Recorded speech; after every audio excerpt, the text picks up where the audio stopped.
Let us rejoice and be glad in it. Welcome to Bethlehem Baptist Church, a Christ-centered multicultural church where we embrace inclusion and diversity, and our mission is to love God and serve people. We delight you've joined us for this fireside chat, and we're blessed tonight to have one of incredible women of God to share with us her life journey and to tell us exactly where the Lord is leading her now. But before we begin, let us have a word of prayer. Our gracious and glorious God, we thank you for this day and for this opportunity to gather to have conversation with one another. We pray, oh God, that the words that flow from our hearts and from our lips will be pleasing unto you, and that, oh God, you may get the glory and your people might be edified. In the wonderful name of Jesus Christ do we pray. Amen. I'm blessed to be able to sit next to Reverend Marsha Woodard, who is an incredible woman of God. But before I say anything about her, I'm going to ask her to tell us a little bit about herself and how she has been able to move in ministry from beginning to now. Thank you so much, Pastor Quann. It is a joy to be here. And I laughed because you said from the beginning to now. I was thinking that'll be longer than the broadcast. So let's try to do this quickly. I have been in ministry now, so I've been ordained 40 plus years now. And they normally do graduation in a church, much like Palmer does. But this year they were in the seminary chapel. And so I'm sitting in the seminary chapel, which is the chapel I had sat in as a seminarian. And I was just overwhelmed because I realized that when I sat there as a seminarian, if anybody had told me about the journey, I would have probably laughed and said, oh no, that can't be. I knew at that point I'd be in ministry, I could see ordination. I never necessarily saw even moving out of St. Louis. I thought I would be there, be the home place. So ministry starts in St. Louis. It starts with a person who was doing youth ministry and whose pastor came to her beginning of one summer and said, have you ever thought about full-time Christian work? And her response was to laugh and walk out of the office. And over the summer, I kept hearing that laughter and realized that that was me laughing. So she went back and asked for more conversation. And out of that, started praying. And over a long period of time, and God discerning, it was clear God was calling. Initially, I thought that meant doing Christian education. And so I was cool with that and kept listening to God, and God said no. God was calling beyond that and calling to ordained ministry. And it was phenomenal, and I had a whole lot of reasons why I couldn't do it. The one reason that never hit the list was being female.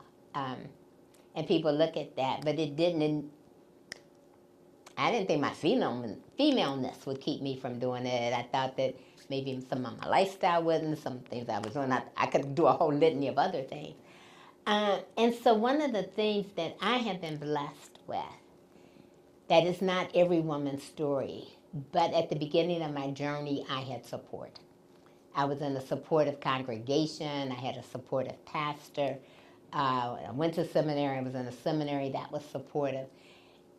And I did not know then what a great gift that was. As I've been on this journey, I have come to realize what a great gift that was, because it helped at that point to be confident in the call, and it helped me be prepared when I encountered people who were not as accepting. And so that I could when I encountered folk, and that didn't take long to start happening, but I knew that that was their issue and not mine. So you've been in ministry 40 years? A little bit more. Yeah, I was ordained in 80. So. How long have you been at your current church? So I moved here. So first surprise is God calls to move to work at the denomination at that point, American Baptist and Educational Ministries, in mid-80s, about 84ish. And I started looking after I was here. So I joined Saints probably about 85, 86, and have been there pretty much they've been the base. So I pastored for a while and I wasn't there. But after I did the solo pastorate, I've been back. So they pretty much have been the base for about 30 plus years. What are you doing right now? At there or period? There, and I understand you also at Palmer. So what are you doing at Saints as well as Palmer? So at Saints, I'm senior associate, which means I get to help our senior pastor, Michael Stead, and help with our other associates. Doing some work with leadership. It's really nice to be in a place where he's very comfortable with the fact of me doing other work, and so we figure out non-traditional kind of things to do. And then at Palmer, I'm director of supervised ministries, which are when students are doing their internship, lecturer in Christian ministry, which means I do some teaching and practical ministry kind of courses. We've been blessed by your leadership. We've had a number of students who've done their field work here. But could you just give us a rough estimate of how many students you really feel as though have come through your doors? Oh, wow. I don't even know if I have an estimate. So I started at Eastern Baptist, now Palmer Seminary, and started in our certificate program, and then moved doing adjunct work in our regular program, and then eventually became full-time. So if I go back, so one of your daughters, Laverne Adams, is in seminary probably mid-90s or so. And so by then I'm doing adjunct. And so I guess we're way up in the hundreds of students. That's wonderful. And, your hands upon these students, and they, from everyone I've spoken to, is just grateful for your leadership and your mentorship. Thank you. And that's a blessing. Now, I find it interesting. You don't talk about just being a woman, even though you're now the first woman to hold the esteemed office as vice president of the Baptist Ministers Conference in Philadelphia and vicinity. You don't look at that as something female, but even though that's historic. So how do you see that unfolding and not contributing just the fact that you're a woman? Try to make a long answer short, because you'll remember a program called Pastors in Partnership, right, that you were part of. And in that, where we started talking about different isms, and we talked about that the way for change was not always just the quick solutions, but that change happens over time. And and what we needed in PEP was a safe space where we could sometimes say things and make mistakes, and someone in love could help correct us. That if you don't have that kind of space, you never can grow. And I use that because when I look at where I am now, it is because over time God grows us. And the ways that God has grown me so that I am able to work and be a part of a variety of people. The way God has grown the conference so that at one time, the conference many years ago in the 70s and 80s, there were not women who were members of the conference. And Prathia Hall, who's now deceased, is one of, we think, the first women pastors to be a member of the conference. And the way that they have grown to now, people who are joining now can never even remember that time. But it happened over time. And so that at this point in time, it's us moving to, yes, I am the first woman to hold this position, but it wasn't that we need to have our first woman. It's that this is a female this is a person who has qualifications who also is female.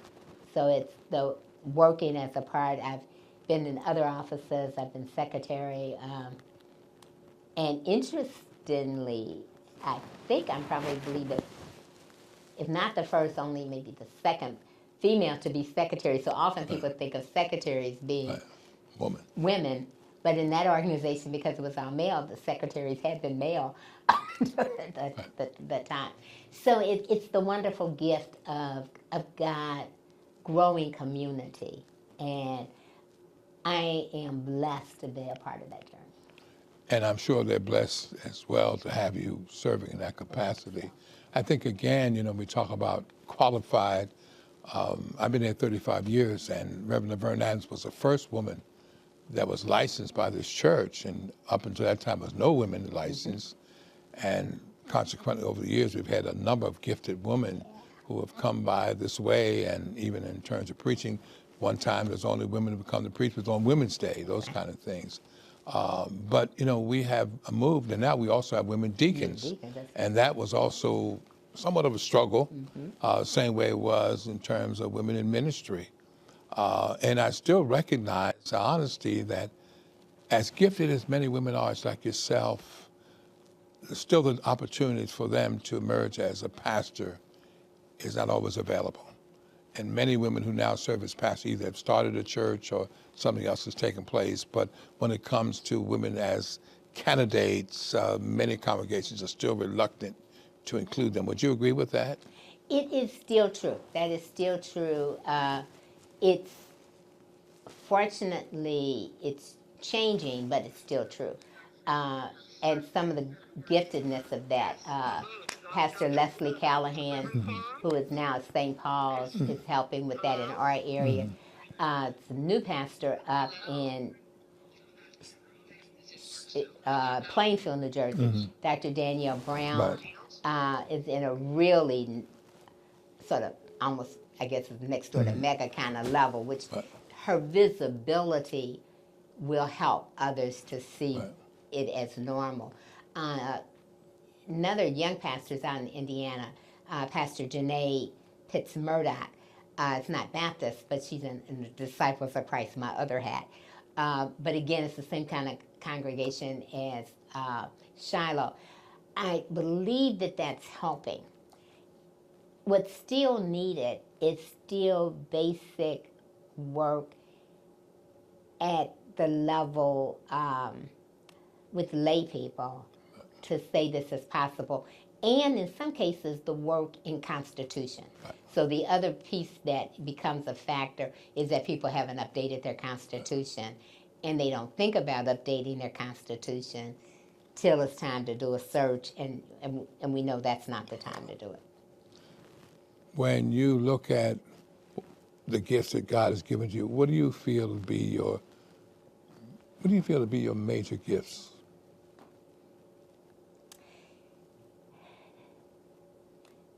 So we've got to go with preaching and teaching, and the reason I hesitated is I was the person who did the first sermon and vowed that was going to be the only sermon that I preached. I was making people sign in blood. I only have to do this once. But it indeed it's a gift from God. I mean, I know that's a gift, and teaching is right with it. Those two are probably the strongest gifts. Then the ability for listening and a gift of empathy, and I think they all sort of wrap up, they sort of intermingle. But encouragement is there. Yeah. Something else we don't always talk about, but no one can be successful without some failures. What, in your mind, what failures have you had? You don't have to name them all, but we'd be here all night if we tried to name them all. So I do a lot of ism work. We talked about the pet. And I don't know if this is a failure or if it was a stage of burnout, but I was so intent on that. And I would definitely say in that period, about the time where we were doing PEP and after that, that it ended up at one point, I'm not able to be effective at it anymore. And I've realized in hindsight is that I wanted so much, I was doing so much, I was so tunnel focused on isms that I just couldn't see how to balance that. And so there actually is a season, probably about 4 or 5 years, where I did nothing. I had to totally back away so that God could give me a new perspective. So that would definitely be one. Another area would be a combination of learning, not great experience. healthy experience in the learning of what it meant. Hard experience is maybe the better choice, and that's the solo pastorate that I had. That was ready. I mean, God had called. I believe that was the place to be. Um, some ways in which entering and some things of building and developing community, I don't think that I know I did not do as well as I would definitely do now. And as a result of that, that was a situation that did not end well. Um, and so it did not end well. And I could see some things that I could have done better. I equally have done the work, and wonderful gift of therapists who help you do the work. I don't think it was totally me. I mean, that when we look at the whole piece, there's also some other work that needed to have happened on the other side, so that even had I done some things, that still may not have made a difference. But it's not the way that you think that those things are going to end. And yet, because of that experience, when I later did a transitional ministry piece, I knew how to enter differently, and I learned in the transitional ministry piece that what I thought about a love for people, and I thought that I had it to a certain level, but I didn't have a depth. Because when I got to this next piece, I was like, what is this? And I realized, oh, I thought that I loved, but now God has helped me to see, no, this is really what it looks like. So out of that hard experience, it helped in another experience. And then again, another hard experience, it's not a failure, but was a hard experience, was the place early on before I was in the ministry. The way my marriage ended is I became a widow. And that whole piece was just a hard piece, but that is the piece that drew me into a close relationship with God that started on the journey to ministry. I'm going to ask you something else, and I'm going to give you my views as well, and you can tell me if I'm way out of line or whatever, but I'm grateful for the technology doing media ministry now that we've been able to use over the last 2.5 years, particularly with this pandemic, the social media and YouTube and all those other kind of opportunities we have to get the word out. However, I do believe that the future of the church is not looking good. I tend to believe that people have become comfortable with watching services, multiple services. I do believe that many houses of worship will close, like some businesses will close, because we're dealing with finances. And even in terms of the growth of the church numerically, I know it's good to be able to get several persons to join online, but their participation, other than giving, or finding some other opportunity, but the fellowship, the bonding together. And I try to encourage people, particularly when I see people who go every place else. I mean, now you have, sports events and vacations and everything else. And when it comes to church, and I don't want to sound negative, but the reality is that if we're not careful, our places will close. And what's the church going to look like 5 years from now? And you have these facilities that in many cases need additional work, the maintenance of the facility, and the same way some of these high-powered corporations are, using the opportunity to work from home and all those other kinds of, what they're going to do with the building and all those other kinds of. So what do you really think, you've been at seminary with teachers and students as well as congregations that represent. What do you think in honesty is the outlook for the church from a broad scale, not just in terms of people watching? And yes, we get more people watching now, but I think there's a difference between watching and worshiping.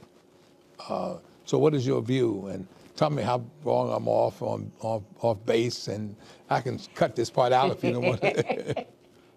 So I can't say that you're off base. Where I can say your questions are the questions that are on the table right now.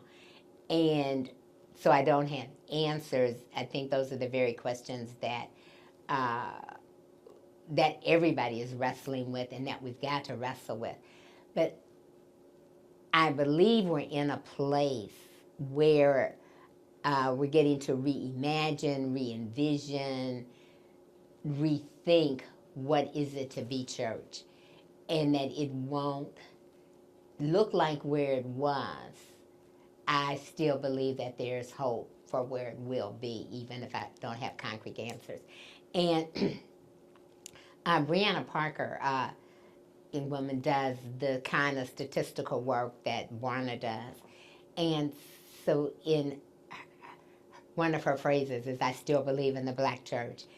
And I think in the midst of this, that the black church tradition, we have some things that we might need to go back and reclaim and then put a twist on them for today.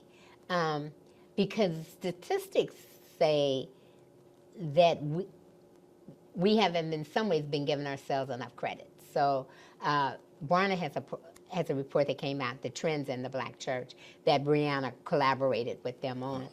And one of the pieces in that is that, yes, it's true, church attendance has gone down. Yes, it's true that Bible reading has gone down in the country as a whole. But even when it was going down, our numbers were higher. And that's the piece that nobody ever tells us. I was like, okay, we need to tell our own story. And we need to ask ourselves is, what is it that has allowed us to keep some things going? And how do we make those real for this generation? So relationships, community, a sense of belonging have been a part of our tradition. And for me, then the question is, how do I start hearing in this age what it means to belong? What is it that needs to happen so that this becomes the place where people want to invest? And maybe that will mean that they won't come to the physical building, but I've got to start doing Bible study at Starbucks. I don't know. So I want to push myself to ask, how do we re-envision? Because what I know is that what we have is still needed.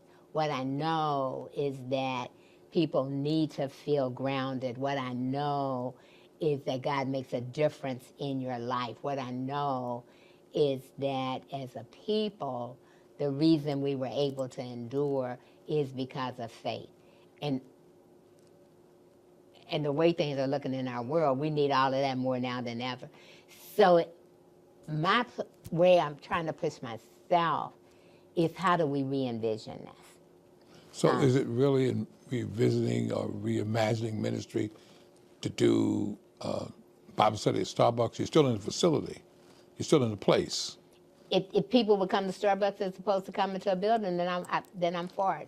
So then I guess I wrestle with the fact they're coming to, I'm more in line in terms of how people are not participating in a facility, as opposed to, regardless of what the facility may be, whether it's the church or Starbucks or someplace else, but more inclined to be a spectator or a participator or online, those kind of things. I think the other thing is that, And that's, yeah. you know, we are predominantly African-American church, but I pushed the envelope to be a multicultural church. And I was really convicted because I'm in these boards and they're talking about, you know, inclusion and diversity, and I come back and say, okay, well, why not in the church? That's one thing. I think the other thing is in terms of not being judgmental or, you know, being self-righteous, but when I see people going other places, and then I think also when we talk about the church again, something else we have to do if we're reimagining ministry, we talk about security again, which is another big issue in the church, which is also additional expense and fear. And now we're also talking about mental health, where pastors are, you know, either retiring, and prior to this, and you have better knowledge than I do in terms of prior to this pandemic when pastors, ministers were, I guess, prone to a high level of divorce, high level of suicide and depression. And now we're dealing with that, and our congregation is not always willing to accept the fact that a pastor may be depressed. What does that say in terms of that individual leading that congregation when we hear these words, too blessed to be stressed and blessed and highly favored, these cliches that in my mind have no merit, you know. So how do we deal with all that? So I think we keep doing the work. So I definitely want to agree that pre-pandemic it was hard to talk about some of the hard topics like mental health and mental illness, especially as they relate to clergy. Several things I think are helping. One is that there have been people who've been comfortable sharing as they've gone through and who themselves were in places and the size of congregations that people were like, okay, if it could happen here, maybe it could happen in another place. And that's been helpful. But it's equally been helpful of the increased numbers of persons who've gone to be training.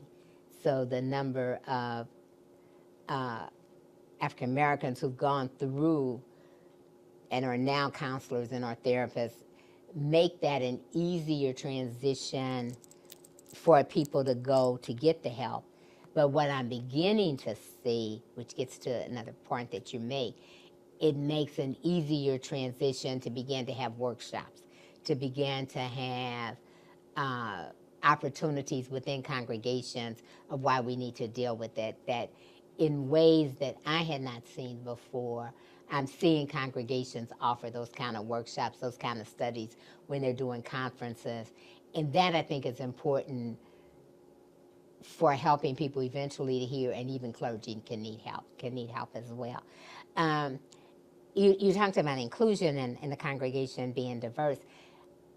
I think we could still pick up on some of the traits of the tradition, even though our congregation is diverse. I don't ever want to make those separate because I want to pull them together. The hard one is how people will gather.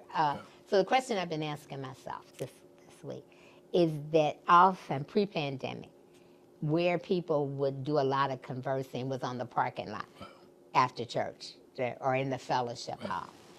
And so I've been trying to ask, where is the parking lot in this virtual world? And if I knew the answer to that, I could go write the book. Where is the space